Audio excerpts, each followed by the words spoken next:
Hey everybody, and welcome back to Charlie Mike. Listen, this is going to be a part 2 of a video that we are currently doing. It was such a long conversation, I decided to split it up into 2 parts. Possibly 3 parts. We'll see if it goes there. It's a very long podcast, but it's a very, very good one. I really hope that you're going to take the time to really listen to it and to soak in all the information. We talk about all sorts of things, from us having issues after we got home from overseas, to talking about VA services, to talking about whether the VA should be held accountable for certain things. So make sure to listen to all of it. And yeah, thank you so much for listening as always. Man, a voucher for gas went a long ways. Mm-hmm. A voucher to go to the grocery store went a long ways. And they put me in these positions just like I was in this weird gap between like when I got back and what I was doing with my life. I thought I was joining this union. I was going to have this job waiting for me, and all that fell through. And a lot of that was self-inflicted. And suddenly the things I had figured out, I didn't have figured out. I had a family and I didn't know how to provide for them. And like the pressure that you feel as a man to take care of your family, provide. I mean, dude, I just didn't know where to go, and I wasn't. Yeah, we're just shooting blanks everywhere, man. I was, you know. That's what I felt like. Yeah, too. I just felt trapped. Yeah. I don't know if that's how you felt, but I felt absolutely trapped. Like there was like nothing that I could do right. So I think I felt the opposite of trapped. I felt like I didn't know where to go. Yeah. I had no idea where to go. Like I had this plan. I put all my eggs in this basket. I re-enlisted in the Army without talking to my wife. I did the same thing. Dude, yeah. So young us. Yeah. Don't follow young us. Yeah, you should not do that. Do happy not wife, do that. happy life is really what it blows. I even looked at the camera to say that. Yeah, happy life. It's true happy for life. a reason, okay? Yes. But yeah, so dude, like that guy is Dave Baird. Shout out Dave Baird. If you ever hear this, dude, you legitimately saved my marriage, and later he saved my life. Like it's possible he saved my life, because you fast forward handful of years and I almost committed suicide. True story. And like my life was perfect, right? I was like the freaking poster boy. I had a beautiful wife, beautiful kids, nice house. I had a good job. Like everything was great, right? And I still to this day don't know what happened. I think spiritual warfare is a real thing, at the risk of sounding crazy. And I went through something pretty crazy, and I actually envisioned how I do it. Not just how I do it, like I knew down to the details of if I left a letter here, and if I did certain things here versus here, it would affect my wife versus it would affect my children, right? And I went through this whole thing, like it was clear as day. And it was like witnessing myself. They called it a disassociative event. And it cost me my career, to be honest about it. So coming back to what we talked about earlier, I had a gentleman, I was doing an SRP, and I had this gentleman, and I was like, hey man, I kind of, like, I think I should say yes to this question, but I'm scared. And he walked me through how he went through this whole deal, and he had some mental health challenges in colleges, and that term is so broad, right? But they put him on medication to help him focus. And he goes, look, I need you to understand that like this can be a chapter in your story. You don't need to look at that yes as something that's definitive. Now, I'm gonna look at the camera for this. Be careful who you trust. That dude was right, but what I didn't understand was when I went and was just totally transparently honest with the wrong people, it did cost my career. Oh, yeah. I lost my wings that fast, because suddenly I went from being trustworthy to, well, this guy might kill himself. So I'm not gonna tell people do not get help. You're going to talk about some paths to that. Yeah. So, I mean, I literally just did research on that, right? Because I just went to an event that was with RTAG. It's a national organization that brings together military pilots from rotary pilots to fixed wing. Yeah. And so they have the same problem, right? Yeah. It's because like, especially being civilians now, when they transfer over, the military will let them fly with PTSD. Sure. Right. After a year of counseling or whatever, right. They ground them for like a year. Yeah. And then they reassess them, psychological assessment. And they're like, okay, you seem to be pretty under control now and you're functional. So like, let's get you back in the sky. And as soon as they get out and they have that diagnosis, the FAA is like, no. Bye, Felicia. Yeah, exactly. Like we're never going to approve you for this. Yep. Yeah, exactly. So like, maybe you can go fly cargo. You're blackballed. Yeah. But you're never going to fly passenger. Yeah. You're never going to fly a private. Yep. Right. So then I had to do a lot of research on that in the past couple of weeks. And so the thing that the process that I figured out, the loophole, if you will, and if the FAA hears this and fixes it, like, My apologies. Then they're doing it wrong because they're missing the boat. Yes, exactly. I mean, they're missing the whole point, right? And honestly, I still think that the FAA should be sued for it because I feel like it's an infringement on your disabilities. It should be covered under the American. It should be covered under ADA is what it should be covered, like it is at the police departments. Like you get a psychological evaluation. If you pass the evaluation, you're good to go. So that's the thing, you know. And we're gonna go back and forth a little bit. I like this. The gentleman that sat there with me, he's like, "Look, dude, I went through a really low point, and that medication that I took."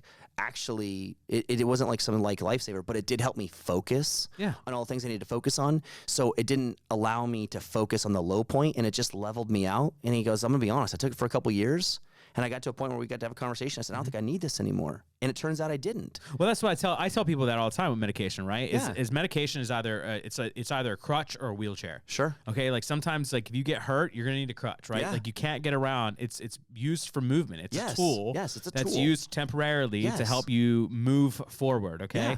And sometimes medication is a wheelchair, and sometimes you're gonna be born and you're gonna need a wheelchair, or something's gonna happen to you, a major life event is gonna happen to you, and I don't know, you get in a major car accident and your spinal cord gets severed or something, and you're going to need a wheelchair. That's not the end of your story. It just means that now you need this wheelchair to move around, right? Like you need this wheelchair to get around and to keep moving forward through life. Yeah. Sometimes medication is a wheelchair. Sometimes you need that wheelchair, but not most of the time it's a crutch. You need the crutch for a period of time to get you through this healing process. Well, it's just, and I won't go too far on this tangent, but we have these really weird things in society. Like if you go self-medicate, like I did, like I had a problem with drinking. I do say had because I don't have a problem anymore. Yeah, I'm not drinking because I don't want to feel something. I'm drinking because I enjoy hanging out and have some beers. But I went through a period where I had a drinking problem, and I had to stop drinking because I realized I am running from something. But that doesn't haunt me. Yeah, right. It doesn't matter that I had a drinking problem. I could even have a drug problem. That won't haunt me if that's 5 years ago and I'm clean and sober and all those things. It's like, okay, go do whatever you want to do. But if you were suicidal for some unknown reason, if you were deemed suicidal, maybe you weren't even actually suicidal, but you were going through a weird thing and it was awful and you just felt low and sad and alone and couldn't figure it out, man, that's a brand. That's a permanent brand. And there's no escaping it in certain venues. So when you were telling me that there's a way that you can go self-admit, you can go not turn yourself in, but you can go show up and you can get help. Yeah. And it's not viewed as, you know, you were suicidal. That blew my mind because I wish I would have known about that. Yeah. So, I mean, I tell veterans this all the time. I say, listen, if let's say you're going to the VA and you're being honest for once, right? Yeah. I always suggest be honest, okay, about how you feel. If you feel suicidal, be honest that you feel suicidal. I'm constantly honest about that I'm homicidal. Like, I know you're laughing about it, but like I'm constantly honest about it because like I seriously have homicidal thoughts all the time. Like when someone pushes me to the edge or whatever, right? Like I always think about doing that kind of stuff to people, but I never have a plan and I manage it in a very constructive way, right? Like I go and I have my things that I use to manage it, right? Sure. You know what I'm saying? Like I have my coping mechanisms. I thought you were saying cocaine. No.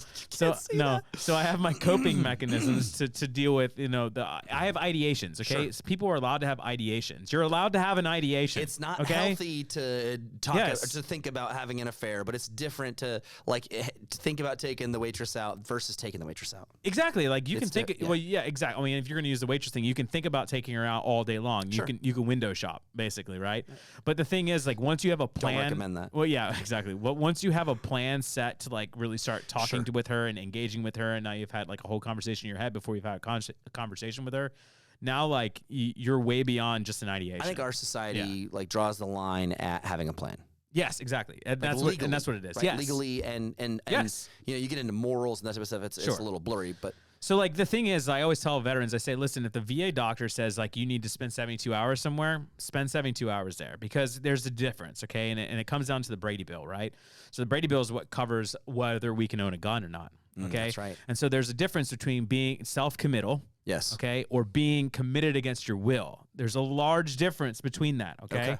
No one wants to legal you, which is basically what we call it in the medical world, where like we hold you against your will. That's where you're voluntold? Yes, you're voluntold, okay?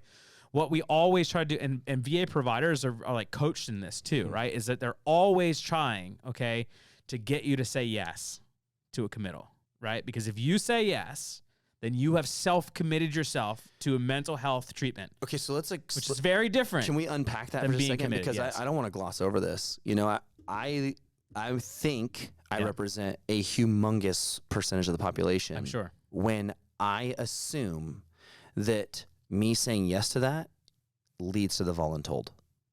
So it does not. So right. I think that's why it's important for us to discuss this for a minute because so it does not. No. I think we're conditioned. I mean, a lot of things. We're conditioned to think, oh, I got to be strong, not weak. I got to be conditioned to take all this on. You're also conditioned to think that that's being committed. Right. That's where I'm going next. Is we're also, I believe, you know, and maybe that's I hate to, you know, get into generational stuff. But I think maybe some of that's that older generation that's like, stop being a punk, figure it out, toughen up. Sure. But the reality is, if that is an opportunity for us to get help without that brand, dude, say yes all day and twice on Sunday, because I'm here to tell you, nobody wants you to go through that on your own, and nobody wants you to endure that, and nobody wants you to reach the end of your rope. Yeah, absolutely. So are you kidding me? Like again, when you told me that there was a way period, I told you, I wish I would have known that. I said, I wish I would have known that a couple months ago. Oh, yeah. Right? Like we all go through these challenges. A couple years ago, I went through a thing where I was severely like depressed. I'm embarrassed and I shouldn't be, but as a super alpha go-getter type A producer in life, like it kills me to think that I didn't know how to get out of bed. And I just kept saying to my wife, I wish I just need to catch my breath. And I think about if I could have had 72 hours to be in an environment where like the noise just turned off, the noise of life turned off. And I'm sorry for my wife that maybe I needed that. Like I needed to step away from our family for a minute. But if 3 days could have put me in a position where I could have gained perspective and caught my breath and had somebody walk me through some coping stuff, maybe that would have been 3 days instead of 3 months. Exactly. Right. And then, so it also makes a difference between, like, a lot of veterans are afraid of losing their guns, especially in Texas, right? They're afraid of losing their Second Amendment, right? Everywhere. The only way you do that is if you've been committed against your will. Okay. Because, like, when you answer that question, have you ever been committed?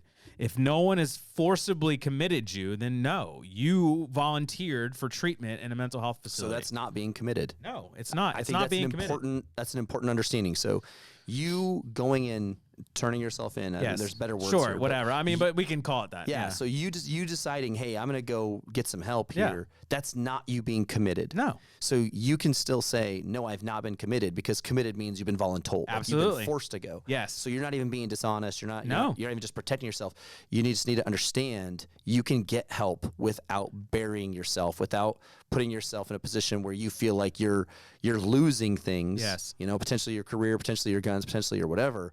You don't have this black mark against you because you understand. Yes. What it works. And I'll tell you, a really important detail. It is an important detail, and I'll tell you, we're running out of time, and that upsets me. But I will tell you this. Yeah, a lot of veterans make that mistake, right? And I always tell people this on the podcast. I tell everyone that I meet, okay, I always equate mental health to cancer. I always do, and I always will, because it's very similar, okay? It's similar about how it affects us. It's similar about how fast it can metastasize and kill us, okay?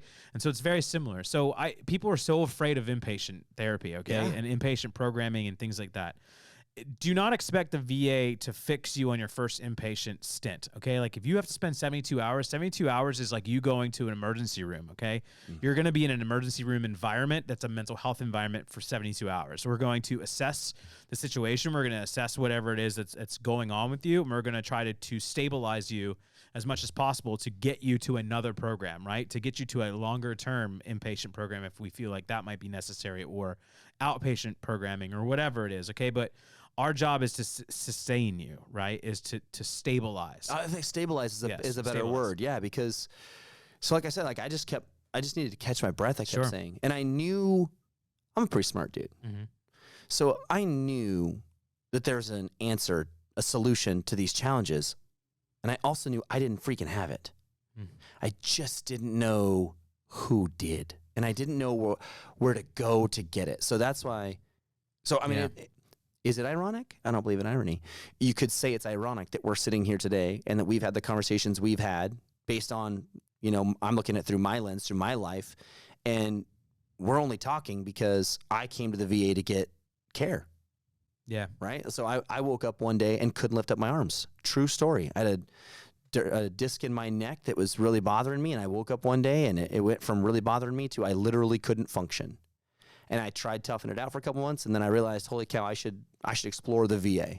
And everybody knows, there's a bunch of people that are going to roll their eyes hearing that, because the VA has this kind of stigma, right? It has this like, don't go to the VA, you'll go there for a broken arm and they'll operate on your hip. Like those are the jokes that we tell. Like everybody knows it, right? Mm-hmm. And I think that stuff has happened in the past, and it is what it is. And there are probably facilities that are not. There's a spectrum for everything. Some stuff's awesome, and then there's stuff that's not awesome. Well, when you run a multi-billion-dollar organization, almost $1 trillion medical experiment, let's just say a healthcare experiment. Let's just say that, okay? Because that's what it is. Sure, but I mean, I know I get in trouble all the time at the big VA for saying that it's a healthcare experiment. But it is. They're practicing medicine, so why is it so inaccurate? Right? It's a healthcare experiment because it's a socialist healthcare system in a non-socialist environment. So so what does that mean you get with it? You get some stuff that it doesn't necessarily work great all the time. And I always tell people, a free T-shirt is not the best T-shirt you've ever gotten in your life, but it's a T-shirt. I think you need to go into it with the right expectations if you're not careful. Exactly, right? And so it's just like, hey, listen, man, whatever you want that's better, you need to work for it and fight for it, okay? Because like the generation before us, I said this the last podcast, last podcast. I think I did like a little stint. Not that anybody watches it long enough to get to that point, but I said this one thing where I like thanked Vietnam veterans, because I said like they paved the way for the healthcare that we have today, because they were loud enough to do it, right? And they had enough fortitude to be able to offer us this kind of healthcare. But like our generation just is not, and so like that is a problem. So let's go back, because I like this, where we're at here. There's a spectrum for everything, right? Free T-shirt's probably not always the best T-shirt. I agree to that, but that's the same with everything in life. Like you could go buy the most expensive T-shirt, doesn't mean it's the best T-shirt, right? Exactly. It could just be great marketing, great branding, whatever. But my experiences with the VA in large have been phenomenal, right? I talked about when I saw the gentleman that was available to me. It was a yellow ribbon thing, right? Yeah. Like that. Luckily, that stuck with me, like the yellow ribbon thing. So I had that stupid thing I had that big one for Military One Source. I had that stupid magnet on my fridge, dude. It's like that stuff works. Okay. So that led me to the VA, that led me to go get help. And that saved for sure my marriage, and potentially who knows what else. Coming here has been fantastic. I literally couldn't lift my arms. We measured today, you get 90 degrees rotation. Today I had 82 degrees rotation. Oh, that's great. It's essentially as good as you can hope for, just because 90 degrees is unusual. Like you have life happen. I'm 40. Turns out you're not operating 100% 40, most of us. So the care that I've gotten here has been fantastic. I didn't get a crappy T-shirt because it was free. Mm-hmm. I've got a guy in the chiropractic side that is absolutely hell-bent on making sure that vets are getting the best care possible. And he's going to do his part to be that rising tide that raises all ships. And he's going to do his best to help everybody here, all the other departments, act like the outside world, like act competitive. Understand that when you provide world-class care, when you provide world-class these things, you're going to give better care. You're going to put people in a different position. Everything changes, right? If you look at this like, well, we're just giving out free T-shirts, so how good does it need to be? I think that there's some mentality there, right? Like that's that alpha stuff we talked about earlier. When you want to win, regardless of the measuring stick or the finish line, you're wired to give the best all the time, then you get the best. And like that's the reason you and I are talking. I think you're absolutely right. And I think that it also comes down to, I know we're running out of so much time. Like this is the longest thing. I'm gonna have to make this 2 parts. FYI. Yeah. Let's do it. Let's do that. It's literally so long. Okay. So I will tell you this though, that it is more, I think, the barracks lawyers. You remember barracks lawyers? Sure. Okay, I think that sometimes it's more barracks lawyers that cause people to not come to the VA. Sure. Than it is VA services not causing people to come to the VA, right? Oh, totally. Because like it's literally been proven in like all of our studies that we keep doing, and it's not just us doing these studies. Like we ask these third-party organizations to do pretty much everything, so that way it can be non-biased, right? I was just gonna say you don't want it to look like exactly. We don't want it to look exactly right. Yeah. Like, and it's the same reason why I always tell people like I'm 60-40 pro VA, because like that's a realistic outlook, and like I'm a realistic person who works at a place that everyone hates. Okay, and so like maybe not everybody, not but everybody, but not there's, everybody, there is but there's definitely a stigma. there's potentially There's a lot stigma. of people. Yes, there is a stigma, but I And the think stigma is somewhat earned. yes, and I think that the stigma though is just self-perpetuated by a lot of these people who have had one bad service or who have been bad themselves. Sure. Like there are bad patients. For sure. Like there's really bad patients who will sit here and talk to people like crap or yell at everybody because they're ready for a fight. They walk in here prepared for a fight that they say that their buddy or 3 buddies have told them that you better be prepared to fight it out, bro. Yeah. Okay. And so then they walk in here with that mentality of like, I'm going to fight the first person that says something negative to me or anything. And so then they come in here with that attitude and then they get bad service. Would you not get bad service if you sat down in a restaurant and you were like, hey, barmaiden, drink now. Yesterday. Okay. I mean, why am I waiting? Yeah, but so here's the deal, right? Yes, I 1,000,000,000% agree with that. But at the same time, when I started this process, I was told it was going to be like 4 months. Yeah. But it wasn't 4 months. To get my MRI appointment. Was it 4 months? No, thank God it wasn't. Like, I get some of the credit here because I understand people. Yes. So I treated people awesome. See? Right? I was like, hey, waitress, when you get a chance, right? And so through building some relationships, people were like, hey, you know what? Stuff comes open, and if you do X, Y, and Z, you can take advantage of that. Mm-hmm. And if this A, B, and C happens, then hey, guess what? I'm going to see if I can help you out. Now, there's a lot of people that come in like that wrecking ball. They burn bridges, they hurt feelings, and people don't want to help them.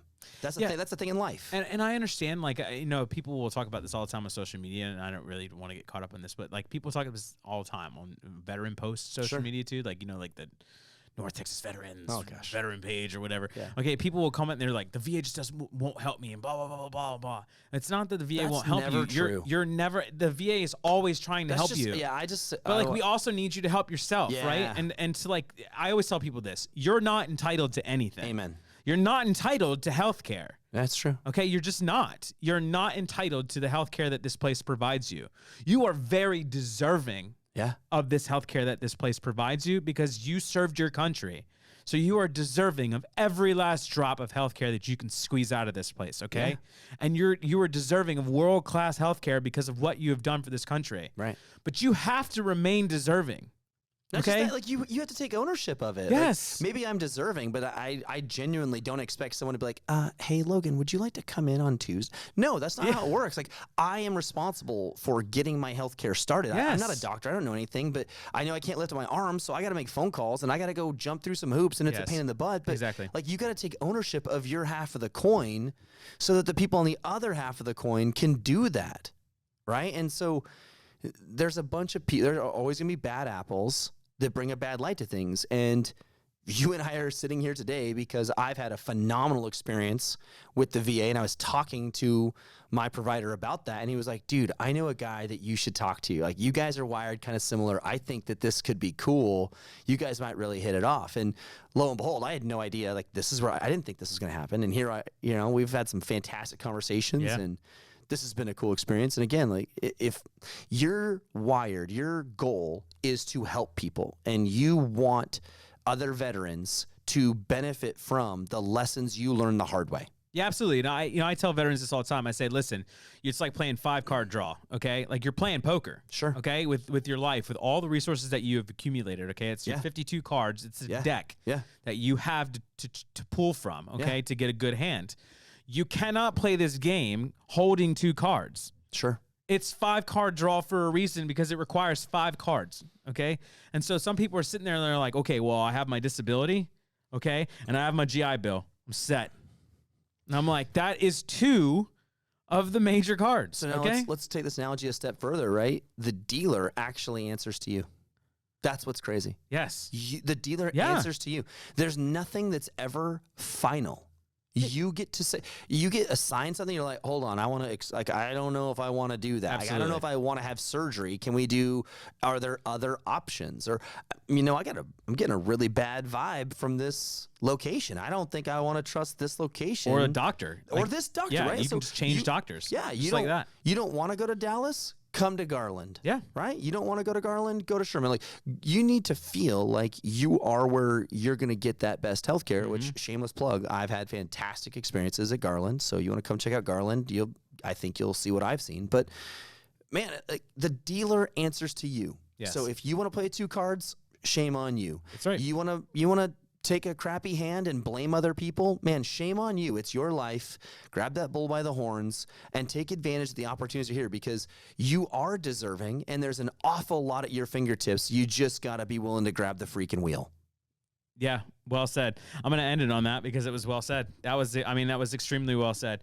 I know that everyone's going to think that you're just some super advocate, but here's the thing is, like, I think that a lot of us are just normal. I'm not a super advocate and I work for this place. I do a freaking podcast with the VA and I'm not a super advocate of the VA. It's by really any simple. means. If you live in North Texas, I think Tender has some of the best barbecue possible, and I will convince you that I think you will have the best experience by going to Tender for barbecue. Yeah. So it's no different here. If I've had a fantastic experience, I'll tell you the same thing. If I love my car, if I love my realtor, if I have a fantastic experience, I am of the belief that why shouldn't I share that? Like, I want you to have that same experience. I'm not greedy. I don't want to keep it to myself. I want everybody to have that. I think you said it best. I think it's all about just getting connected with the right connections, Amen. right? And just making the right, and just knowing the right people or knowing who to reach out to. And honestly, it's such a shame because, like, I have some people that, like, even complain in the comments of, like, this place or like in this, like, podcast about the VA stuff or services that they've received. But the thing is that they're literally listening to me speak, and they could literally just reach out. My email is in the description. It's in the comments. It's in everywhere. Okay, so, like, there is no excuse to not reach out and just ask me, like, how does the system work? Like, what is it? Like, what hoop do I have to jump through? Like, which place can I avoid this paper or this paperwork or whatever, and just go straight to this? Well, no, because you got to do X, Y, and Z first, and then this, and this. And I know it's a pain, but, like, this is the way that we have to do it. It's the rules we have to play by. It's just the rules you got to play by, right? I Like, think there's always rules to a game that you have to play, and this is no different. It's always going to be easier to complain than it is to take that first step of fixing it. So. I think that it all comes back to it all circles back to exactly what we were talking about this entire podcast, which is mental health and accountability. Amen. Because, like, I think that people, even if they think they have the greatest mental health, right, and that they have the greatest resiliency, nothing bothers them, okay? If you're getting upset, okay, at this system and you're not doing anything about it, you're just as part of the problem, right? And that you have an accountability issue with yourself. You don't have to have the answers. You just have to be willing to say, yes, I need help. Exactly, right? Exactly. And figure out the way. You don't have to fumble through the dark either. There's a lot of us who utilize these services. I refuse to be put in the front of the line for anything at this VA, even though everyone knows me here, okay? I refuse to be for things to be moved out of my way. Refuse it, because I want to use the same services and I want to take the same amount of time that everyone else does, because I want to suffer with the rest of you. Okay, I refuse it. I refuse it for a reason, because I know if there's a problem, then I know that I can talk about that and I can try to figure out a better solution, or I can advocate for a better solution. I am part of the problem. I mean, I'm not part of the problem. I am part of the solution, not a part of the problem, right? And that's the thing, is, like, because I know how to go about making that change. And I think if everyone else did, we'd have a whole army of people that would just, I mean, imagine all the people out there that we could have that would be advocating for healthcare and then advocating for all these better things. They don't listen to us as employees as much as they listen to you as a veteran. Well, and that's why I'm here, right? Like, that's the reason I came. Sure. We talked about this, and I said it in the beginning, and I'll say it again. You mentioned fumbling around in the dark, man. I've said this to a couple of buddies. I've said this straight to them. I said, I am firmly of the belief that I walked this path so I could be standing here today and be ready to have this conversation with you and know what you're feeling and know what you've been through, and not just say, hey, I'm your friend and I care about you, but to say, I know the path that you're on, and if you don't stop, I'm telling you what's in front of you. And that's the difference, right? Like, absolutely. You want to talk about advocating, you want to talk about mental health, you want to talk about these types of things, you want to talk about all this jazz. It's there. We're all on our own path, but you know what? A lot of that path overlaps. A lot of that path is the same path. And we get to that point where if we're not careful, we say, oh, good luck. It sucks to be you. Yeah, and it's not like I'm trying to belittle anyone's problems either. Not it's at just all. It's just that I've been there. No, it's the opposite. Yeah, like, I've been there. You're and not I've belittling. You're saying, I have been there. Yes. I have fallen down. I have tumbled down the freaking mountain. I've been right where you're at. And I'm telling you, like, you can keep whining about it, or you can get some help. Yes. I think that you grow less sensitive to things as you experience them over and over again, right? Of course. In your specific scenario, you experience people kind of whining a lot. So I think you might develop a little callousness towards that, as any of us would. Yep. But the reality is, it's the same thing. Like with your kids, you're like, dude, put some shoes on. If you're sad about stepping on, I told you, put your shoes on. Just listen. You can't reach it. Just ask for help. I'll help you. It's the same thing. We're asking adults to just take that accountability and just be reasonable and say, dude, why are you doing it on your own? Like, you're making a mess. Just ask for help. No one's saying you have to have all the answers. Yep. They're saying just ask for help. We have all the resources. We want you to use them. Exactly. And I will tell you that, like, accountability works both ways too. So we need to hold the VA accountable for every misstep that they have. If they have even one misstep, it needs to be held accountable for it. There needs to be accountability, because they will take that. They'll take that inch and they'll steal 10 miles. But that's how they grow also. It is. We make the system get better by utilizing the system. It has to be a partnership. Yes. It has to be a partnership. We have to find the places where there are deficiencies and then say firmly and kind of loudly and repeatedly, hey, this is a problem. And then when you do that, guess what happens? Someone says, holy cow, that squeaky wheel needs grease. Let's get it fixed before it causes us more problems. Yeah. Or most of the higher ups who really, really, really care. I mean, like, most of the secretaries, like, I know that they seem just like politicians, but a lot of them, like, when they come and like talk to us, like as employees, like, you can tell, like, they're really in it for like a really interest. Yeah, it's a really good vested interest for them, because they could have chosen another political position. Sure, they could have picked something way easier, way glamorous. easier. Yeah, Department of Transportation director or whatever. I mean, they're like, we should put a street light here. Yeah, you know, you know what I'm saying? With like real problems. Yes, there, exactly. Okay? They could have done anything that wasn't less in the spotlight, but they chose to do something that's very much in the spotlight. Yeah, and a lot of them care a lot, but it's a matter of, like, do they realize that there's problems at the lower end? Has any of us ever been in charge of anything? Did we know about all the problems that were below us? No. And you know what's ironic is, and sorry to belabor this, but like, there's no car that gets put out perfect. There's no house that gets built perfect. Like, nothing's perfect. It has to be a partnership between the consumer and the producer. Yeah. Right? And then over time, like, those standards raise. There's a reason that seatbelts are in every car now, and they weren't 50 years ago. Well, you don't want to get me started on the seatbelt thing, because I'll go down a rabbit hole for that. That's a government conspiracy. I'm just saying, it really is a government conspiracy, and heated seats. I don't care. Take your pick. But heated seats is much better than seatbelts, because that is a massive government conspiracy. My point is, that it is a partnership like everything else, and one of the few benefits, like, is inarguable of the capitalistic society that we live in, is that when you demand things improve, they do. Yeah, and I want to end on this. I want people to realize that the VA can hide nothing. True. Like, there is nothing that we can hide. I don't think they want to. But I know that they don't want to, but that's beside the purpose. Yeah. It's beside the point, okay?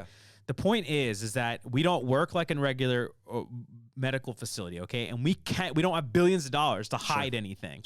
Okay, like another facility does. Like, you could go down the street, you could go to one of these other major hospitals, which I won't say their name because I'm going to give a bad example, okay? Right. But I'm just saying, like, you could go to one of these other major hospital systems, and they could have a Dr. Kevorkian that's working there, like, literally killing everybody, okay? And they're just going to send him away for $1 million vacation somewhere, and then he's just going to disappear in Bali. Right. You know what I'm saying? Like, and no one's any the wiser. They're gonna be like, "Where's this guy? We need to talk to him." And they're gonna be like, "He doesn't work here anymore. Not our problem. Not our problem." Yeah. We can't do that. Right. Like, we cannot. Like, we're literally so beholden to public information and all this other jazz, right? And the Freedom of Information Act. Like, there's no hiding information for us. And so people just don't. I don't think people realize that. So I really want everyone to understand that, like, there is nothing to hide. There's nothing for us to hide. We can't hide anything. Every misstep we have to be held accountable for, and we are held accountable for most of them. Most of them. Work in progress. That is a work in progress. All right, man, that's literally all we have. Like, this is the longest podcast I've ever done in my entire life. I'm literally going to have part 1 and part 2. This is legit. And the easiest. Yeah, it was pretty easy. All right, listen, thank you so much. I really do appreciate it. Thanks for being on, Logan. We're going to be besties from now on, so this is going to be great. Listen, everybody, thank you so much for listening. I don't know if you listened to this whole entire thing, but if you didn't, shame on you. You missed a good podcast. And make sure to like, subscribe, and hit the notification bell on YouTube. Also, make sure you listen to us if you just want to listen to the audio only. We are on most major platforms, except for Apple Music, I think. They just kicked me off. I don't know why. I'll have to figure that out. Anyways, so that's all we got for you. And as always, no matter how bad things seem to be, just Charlie Mike. Tread on me. At least I got something left to stand for.